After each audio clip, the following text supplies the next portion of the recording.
የኢትዮጵያው ንጉሠ ነገሥት አጼ ኃይለ ሥላሴ ግንቦት 15 ቀን 1955 ዓ.ም የአፍሪካ አንድነት ድርጅት ምስረታና የአፍሪካ መሪዎች የመክፈቻ ጉባኤ አዲስ አበባ ውስጥ ሲካሄድ ባሰሙት ንግግር የዚህ ታላቁ ጉባኤ መደረግና የመላው አፍሪካ መሪዎች ተካፋይ መሆን ለዚች ክፍለ ዓለማችን በውስጧም ለሚገኙ ህዝቦቻችን ላለን ጥልቅ አሳቢነት አይነተኛ ምስክር ነው። ተስፋና ራእያችንንም በተግባር እናሳያለን በማለት ነበር ጉባኤውን የከፈቱት። ይህ ዛሬ እኛ የአፍሪካ ነጻ መንግስቶች መሪዎች የምናደርገው ጉባኤ በዓለም ላይ እስካሁን ድረስ ተወዳዳሪ የለውም። የዚህ ታላቅ ጉባኤ መደረግና የመላው አፍሪካ አገሮች መሪዎች ተካፋይ መሆን ለዚች ክፍለ ዓለማችን በውስጧም ለሚገኙት ህዝቦቻችን ላለን ጥልቅ አሳቢነትና አይነተኛ ምስክር ነው። ባጭሩ ይህ ቀን ለአፍሪካውያን በመላ ታሪካዊና ታላቅ ቀን ነው። አፍሪካ አፍሪካ አፍሪካ በቅኝ አገዛዝ ስር የነበሩ የአፍሪካ ሀገራትን ነጻ የማውጣት ዋና ዓላማን አንግቦ በ32 ነጻ የአፍሪካ ሀገራት የተመሰረተው ድርጅቱ ዛሬ 55 ሀገራትን በአባልነት አቅፏል።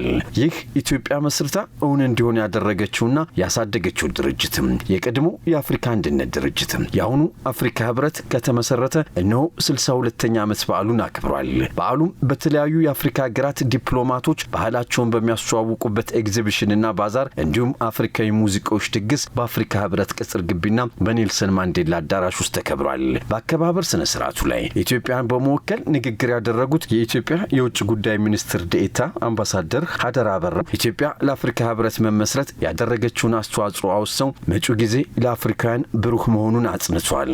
62 years ago ከ62 ዓመታት በፊት የአፍሪካ ህብረት እንዲመሰረት ብርቱ ጥረት አድርገን ተሳክቶልናል። በ1963 32 ሀገራት ብቻ ሆነን ይህንን ትልቅ ድርጅት በአዲስ አበባ መስርተናል።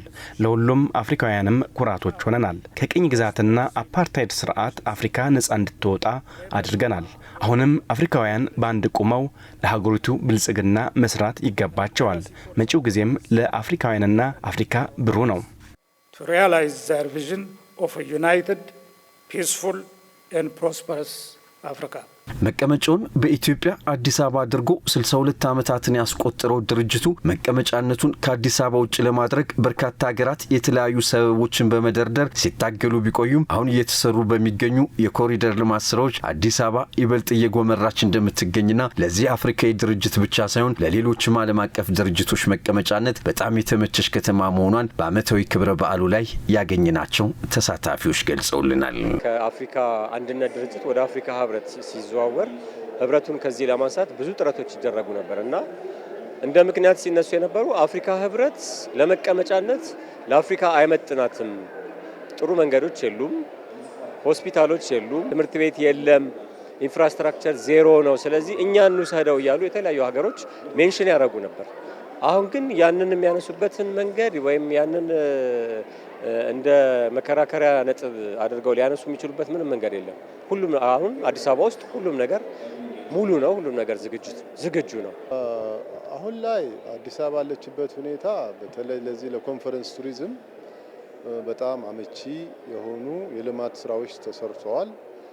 አሁን እየተሰራ ያለው ኮሪደር ልማት ቱሪስትን ለመሳብ ኢንቨስትመንትን ለመሳብ የውጭ እንግዶች ጎብኚዎችም ሊሆን ይችላል፣ በኮንፈረንስ የሚመጡ እንግዶች ሊሆን ይችላል፣ ቆይታቸው ያማረ እንዲሆን ባላቸው ጊዜ ውስጥ ጎብኝተው ረክተው ኢትዮጵያን ለዓለም አቀፍ ስብሰባዎች ለአፍሪካ አንድነት መቀመጫነት በሚመጥን መንገድ እየተሰራ ስለሆነ እንክረን መስራት አለብን ብዬ አስባለሁ።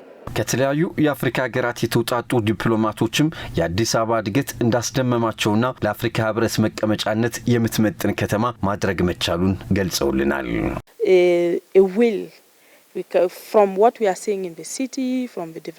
እኛ አዲስ አበባን ነው በደንብ የተመለከት ነው። አዲስ አበባ በጣም አድጋለች፣ ተለውጣለችም።